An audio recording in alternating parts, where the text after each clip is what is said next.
বাচ্চার খাওয়ার দুধ ফুরিয়ে গেছে, তুমি এক্ষুনি বাজারে যাও, বাজার থেকে দুধ কিনে নিয়ে আসো। দেখো টুনি, তোমাকে যেদিন থেকে বিয়ে করেছি একটার পর একটা ঝামেলা আসতেই থাকে। আমার কত পয়সা আছে, তোমার মেয়েকে আমি দুধ কিনে খাওয়াবো? আমি পারবো না যেতে বাজারে, আমার অনেক কাজ আছে। টোনা, আমি তো আমার জন্য কিচ্ছু করতে বলছি না, আমি তো তোমার সন্তান খাবে, তাই আমি বাজার থেকে দুধ নিয়ে আসতে বলছি। আর তুমি বাড়িতে কি কাজ করো? সারাদিন তো শুয়ে শুয়ে ফোন করো। তুমি কাকে ফোন করো এত? হ্যাঁ, আমি সব কৈফিয়ত দিতে পারবো না। কে তুমি? হ্যাঁ, জোর করে মা তোমার সঙ্গে আমার বিয়ে দিয়েছে, এখন আমি যা খুশি করব, বুঝতে পেরেছো? টুনিকে টোনা এসব কথা বলে টোনা সেখান থেকে চলে যায়। কিছুক্ষণ পর টোনা বাড়িতে ফিরে আসে, কিন্তু টোনা একা আসে না, তার সঙ্গে এক সুন্দরী পাখি তার বাড়িতে আসে। টোনা, এই পাখিটিকে আগে তো কখনো দেখিনি, আমাদের কোনো আত্মীয় নাকি? না টুনি, আমি আবারও বিয়ে করেছি। তুমি জানতে চাইছো না আমি ফোনে কার সঙ্গে কথা বলতাম? এই যে এ হলো বুলবুলি। চলো সোনা, তোমার অনেক গরম করছে না, চলো ঘরে গিয়ে আরাম করবে। বাবা, এই কাকিমাটা কে গো? টুকি, এটা তোর কাকিমা না, এটা তোর নতুন মা, ছোট মা বলে ডাক। কি বলছো টোনা, তুমি আবারও বিয়ে করেছো?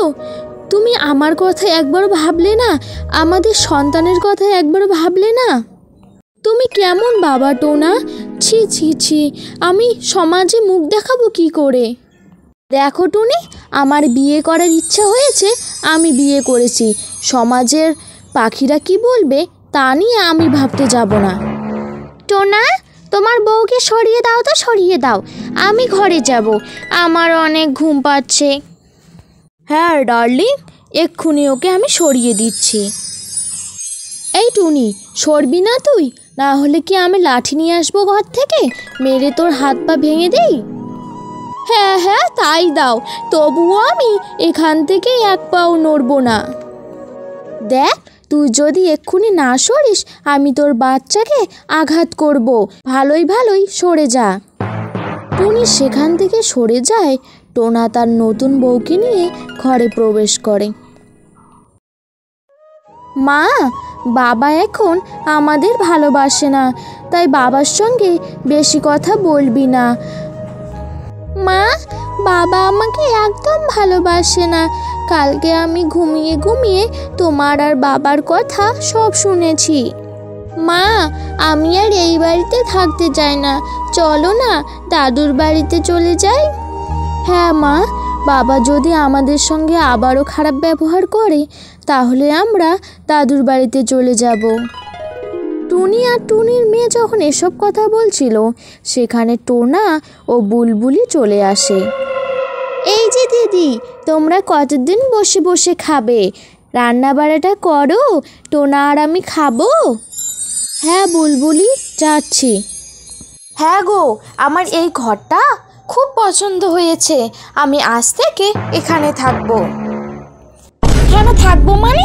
এখানে থাকলে কি থাকতে পাবে নাকি? এটা আমার অনেক দিনের স্বপ্নের ঘর, আমি তিলে তিলে এই ঘর তৈরি করেছি, আমি কিছুতেই এই ঘর তোমাকে দেব না।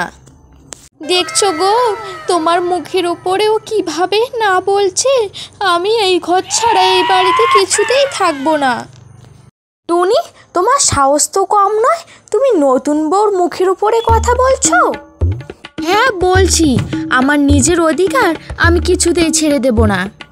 ছেড়ে দেবে না মানে? তুমি এক্ষুনি আমার বাড়ি থেকে বেরিয়ে যাও, আজ থেকে আমার বাড়িতে আমি আর আমার নতুন বউ থাকবো। হ্যাঁ, আমিও থাকতে চাই না এইভাবে, আমি আজকেই বাড়ি থেকে চলে যাব। চল টুকিমা, চল আমরা দাদুর বাড়িতে যাই। এ কথা বলে টুনি টুকিকে নিয়ে দাদুর বাড়ি যাওয়ার উদ্দেশ্যে রওনা দেয়। বউ, তোমার আর কোনো অসুবিধা হবে না, আমরা এখন সুখে শান্তিতে বসবাস করতে পারবো।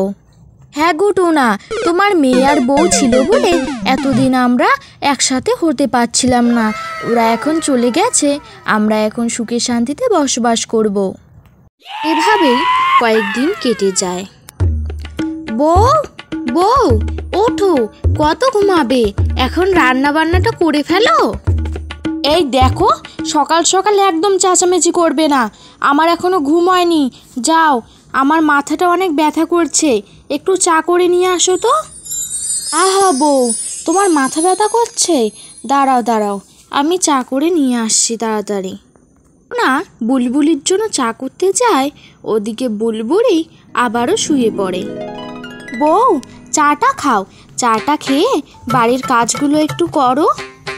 দেখো টোনা, আমি তোমার বাড়ির কাজের লোক না। টুনি ছিল, টুনিকে কেন তুমি বাড়ি থেকে বের করে দিলে? না হলে টুনি বাড়ির সব কাজ করতো। বউ, রাগ করো না, দেখো, চলো চলো, কাজ করবে চলো, আমিও তোমাকে সাহায্য করব। কত সরো, আমি বাড়ির কোনো কাজ করতে পারবো না। আমি এখন ঘুমাবো, তুমি যাও তো, যাও, এখান থেকে যাও। টোনা নিজের হাতে বাড়ির সব কাজ করতে থাকে। টোনা তখন টুনির কথা খুব মনে পড়ে। হায় ভগবান, আজ যদি টুনি থাকতো, আমাকে এই দিন দেখতে হতো না। টুনি নিজে না খেয়েও আমার জন্য রান্না করে রাখতো। এখন যখন আমি খাল খুঁড়ে নিজে কুমির ডেকে নিয়ে এসেছি, এখন আর কি করার।